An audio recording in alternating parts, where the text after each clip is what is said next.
Supply Chain Review Case Study PT Indofood CBP Sukses Makmur. Indofood atau ICBP didirikan oleh Sudono Salim pada 1990.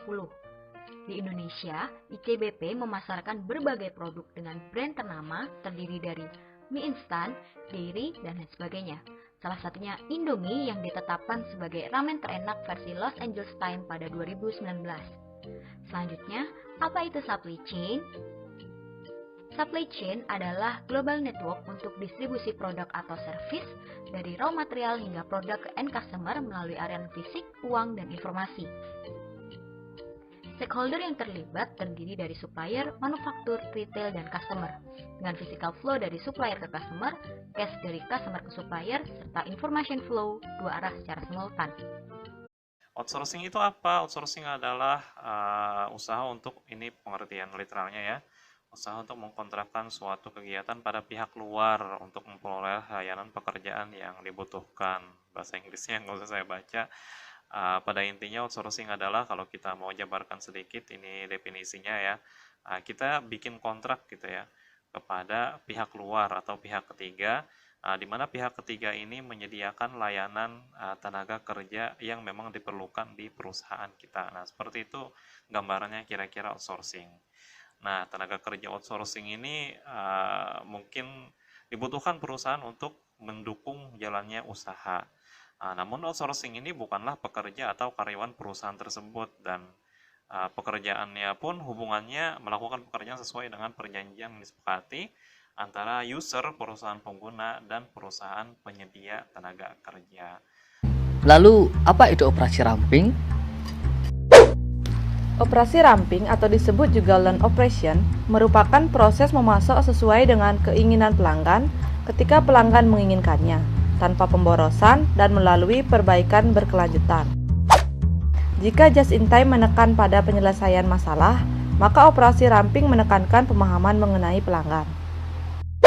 Operasi ramping dikendalikan oleh tarikan yang berupa pesanan pelanggan.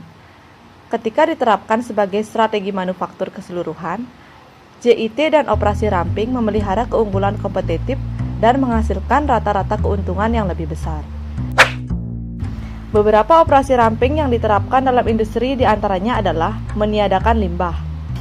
Produsen yang berpola pikir ramping akan berpikir sempurna, yang artinya tidak ada bagian yang rusak, tidak ada persediaan, hanya aktivitas yang menambah nilai dan tidak ada sampah ataupun limbah. Jadi project management itu bagaimana semua yang terlibat di dalam suatu project itu kita manage dengan cara yang benar.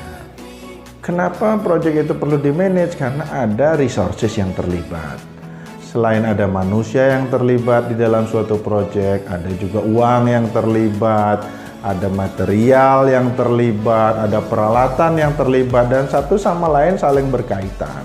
Semua itulah yang perlu kita manage atau kita rencanakan, kita kontrol selama proses eksekusi dari project itu. Tujuan project masing-masing kita tetapkan di awal. Jadi berbagai jenis project, baik itu contoh misalnya proyek bangun rumah, bangun jalan, bangun bendungan, semua itu punya tujuan masing-masing dan dalam waktu yang terbatas. Lah, bagaimana memanage manusia, bagaimana memanage peralatan, bagaimana memanage material. Basicnya adalah bagaimana kita mempelajari tentang engineering ya, karena ada gambar teknik di situ. Terus yang kedua, skillnya bagaimana sebenarnya berkomunikasi. Kalau proyek itu kan banyak orang yang terlibat. Nah, bagaimana kita bisa berkomunikasi dengan semua orang yang terlibat di dalam proyek, mengkomunikasikan apa sebenarnya goals-nya, apa masalahnya, dan kita mencari solusi dari permasalahan selama proyek itu dikerjakan.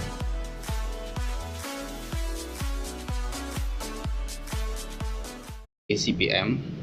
Di sini kita akan memahami bagaimana merencanakan, memantau, dan mengendalikan proyek dengan menggunakan PERT dan CPM.